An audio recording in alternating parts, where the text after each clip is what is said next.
Hi hello റിസ്റ്റാർട്ടിൻ്റെ പുതിയൊരു വീഡിയോയിലേക്ക് എല്ലാവർക്കും സ്വാഗതം. നമ്മളിപ്പോൾ നോക്കാൻ പോകുന്നത് സൈക്കോളജി മോക്ക് ടെസ്റ്റ് ആണ് കേട്ടോ. 15 മാർക്ക് കിട്ടുമെന്ന് നമുക്കൊന്ന് നോക്കാം.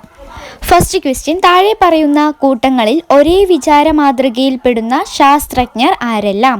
ആരാണ്? വീഡിയോ പോസ് ചെയ്തിട്ട് വായിച്ചോളൂ കേട്ടോ. ആൻസർ ഡി, പിയാഷെ, ബ്രൂണർ, വൈഗോട്സ്കി. ആൻസർ വരുന്നത് ഡി ആണ് കേട്ടോ, പിയാഷെ, ബ്രൂണർ, വൈഗോട്സ്കി.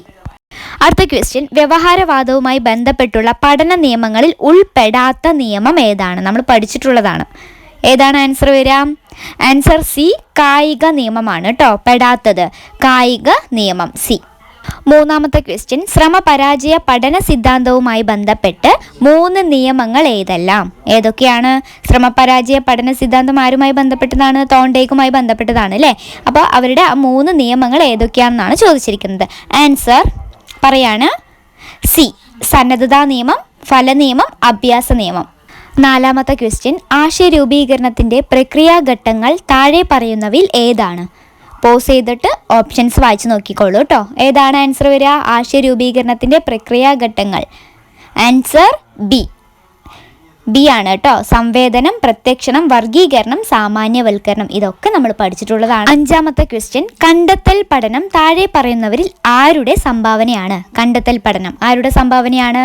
ആൻസർ പറയാണ് ആൻസർ സി, ജെറോം എസ് ബ്രൂണറുടെ സംഭാവനയാണ് കണ്ടെത്തൽ പഠനം, ആശയ രൂപീകരണം, പിന്നെ ചാക്രികാരോഹണം, ഇതൊക്കെ ആരുടെയാണ്? ജെറോം എസ് ബ്രൂണറുടെയാണ് അല്ലേ. ആറാമത്തെ ക്വസ്റ്റ്യൻ, താഴെ പറയുന്നവയിൽ സാമൂഹ്യ ജ്ഞാനനിർമ്മിതിവാദവുമായി ബന്ധമില്ലാത്ത പഠനമേത്? വൈഗോട്സ്കിയുടെ ആണ്. നമ്മളിതൊക്കെ പഠിച്ചിട്ടുണ്ട്. ഇതേ ക്വസ്റ്റ്യൻ നമ്മൾ ഡിസ്കസ് ചെയ്തതുമാണ്. ഏതാണ് ആൻസർ വരിക? ആൻസർ സി, ഏക വ്യക്തി പഠനമാണ് കേട്ടോ, ബന്ധമില്ലാത്തത്. ഏഴാമത്തെ ക്വസ്റ്റ്യൻ, അധ്യാപിക ക്ലാസ്സിൽ നൽകിയ ഗണിത പസിലിന് സ്വയം ഉത്തരം കണ്ടെത്താൻ ആതിരയ്ക്ക് കഴിഞ്ഞില്ല. അധ്യാപിക ചില സൂചനകളും വിശദീകരണങ്ങളും നൽകിയപ്പോൾ ആതിര സ്വയം ഉത്തരം കണ്ടെത്തി. ഇതിനെ താഴെ കൊടുത്തിരിക്കുന്ന ഏത് മനഃശാസ്ത്ര ആശയവുമായി ബന്ധപ്പെടുത്താം?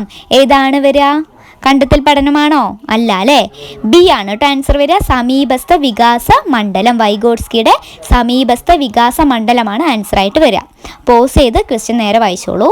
എട്ടാമത്തെ ക്വസ്റ്റ്യൻ, താഴെ കൊടുത്തിരിക്കുന്നവയിൽ സാമൂഹിക ജ്ഞാനനിർമ്മിതിവാദ പ്രകാരമുള്ള ക്ലാസ് മുറിയിലെ അധ്യാപകന്റെ റോൾ അല്ലാത്തതാണ് ചോദിച്ചിരിക്കുന്നത്. ഏതാ വരിക? അധ്യാപകന്റെ റോൾ അല്ലാത്തതാണ് കേട്ടോ. അങ്ങനെയാണെങ്കിൽ ഓപ്ഷൻ എ, അറിവിന്റെ ദാതാവാണ് ആൻസർ ആയിട്ട് വരിക. അറിവിന്റെ ദാതാവ്. ഒൻപതാമത്തെ ക്വസ്റ്റ്യൻ, താഴെ പറയുന്നവയിൽ സാമൂഹ്യ ജ്ഞാനനിർമ്മിതിവാദത്തിന്റെ പിൻബലം ഇല്ലാത്ത പഠനരീതി ഏത്? Social constructivism. അതിൻ്റെ പിൻബലമില്ലാത്ത പഠനരീതി ഏതാണെന്നാണ് ചോദിച്ചിരിക്കുന്നത്. ആൻസർ സി, ആവർത്തിച്ച് ഉരുവിട്ട് പഠിക്കലാണ് കേട്ടോ. ആൻസർ ഏതാണ് വരിക? സി, ആവർത്തിച്ച് ഉരുവിട്ട് പഠിക്കൽ. പത്താമത്തെ ക്വസ്റ്റ്യൻ, താഴെ കൊടുത്തിരിക്കുന്നവയിൽ തെറ്റായ ജോഡി തിരഞ്ഞെടുക്കുക. തെറ്റായതാണ്. ഘട്ടസിദ്ധാന്തം ആരുടെയാണ്? ജീൻ പിയാഷെയുടെ തന്നെയാണ് അല്ലേ. ബോധന ഉദ്ദേശ വർഗീകരണം ബെഞ്ചമിൻ ബ്ലൂമിൻ്റെയാണ്. സഹവർത്തിത പഠനം ആരുടെയാണ്? വൈഗോട്സ്കിയുടെയാണ് അല്ലേ. വ്യക്തി കേന്ദ്രീകൃത പഠനം ആൽപോർട്ടിൻ്റെ ആണോ? അല്ല, കാൾ റോജേഴ്സിൻ്റെ ആണ് അല്ലേ. അപ്പോൾ വ്യക്തി കേന്ദ്രീകൃത പഠനം ആരുടെയാണ്? കാൾ റോജേഴ്സിൻ്റെയാണ്. അപ്പോൾ ആൻസർ തെറ്റായത് ഏതാണ്?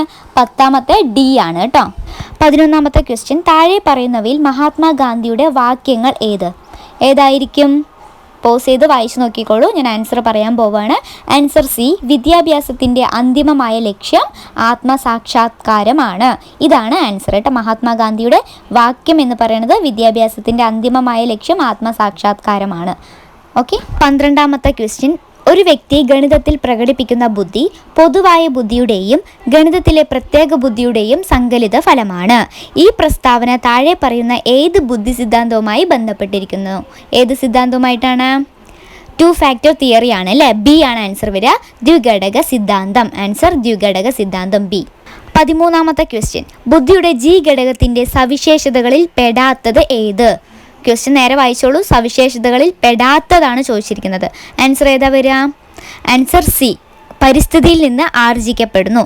പരിസ്ഥിതിയിൽ നിന്ന് ആർജിക്കപ്പെടുന്നത് എസ് ഫാക്ടർ ആണ് അല്ലേ. എസ് ഘടകമാണ്. ഓക്കെ. 14ാമത്തെ ക്വസ്റ്റ്യൻ, ജെ.പി. ഗിൽഫോർഡിൻ്റെ ബുദ്ധിയുടെ ത്രിമാന മാതൃകയുടെ അടിസ്ഥാനത്തിൽ ഉള്ളടക്കം കണ്ടൻസ് എന്ന വിഭാഗത്തിൽ ഉൾപ്പെടാത്തത് ഏത്? ഏതാണ് ആൻസർ വരിക? ആൻസർ എ, പരിണിത രൂപമാണ് കേട്ടോ. ട്രാൻസ്ഫോർമേഷൻസ് ആണ് ആൻസർ വരിക. 15ാമത്തെ ക്വസ്റ്റ്യൻ, ഏറ്റവും ലാസ്റ്റിലെ ക്വസ്റ്റ്യൻ. വിവ്രജന ചിന്തനം, ഡൈവേർജൻ തിങ്കിങ്, ബുദ്ധിയുടെ ഒരു ഘടകമായി എടുത്തു കാണിച്ച ബുദ്ധി സിദ്ധാന്തം താഴെ പറയുന്നവിൽ ഏതാണ്? ആൻസർ പറയട്ടെ. ആൻസർ സി, ത്രിമുഖ സിദ്ധാന്തമാണ് കേട്ടോ. ത്രിമുഖ സിദ്ധാന്തം. അപ്പം നമ്മൾ 15 ക്വസ്റ്റ്യൻസ് നോക്കിയില്ലേ? 15ൽ 15 മാർക്ക് കിട്ടിയവരാണെങ്കിൽ ഒന്ന് കമൻറ്റ് ചെയ്യണം കേട്ടോ. നിങ്ങളുടെ മാർക്കൊക്കെ ഒന്ന് കമൻറ്റ് ചെയ്യൂ, നോക്കട്ടെ. 15ൽ 15 മാർക്ക് കിട്ടിയവരാണെങ്കിൽ വെരി ഗുഡ്. ഇനിയിപ്പോൾ മാർക്ക് കുറഞ്ഞാലും കുഴപ്പമൊന്നുമില്ല, നമ്മൾ ഈ ക്വസ്റ്റ്യൻസ് ഒക്കെ ഒന്ന് പഠിച്ചെടുത്താൽ മതി കേട്ടോ. അപ്പോൾ ഓക്കെ, ബൈ. അടുത്തൊരു മോക്ക് ടെസ്റ്റിൽ വീണ്ടും കാണാം.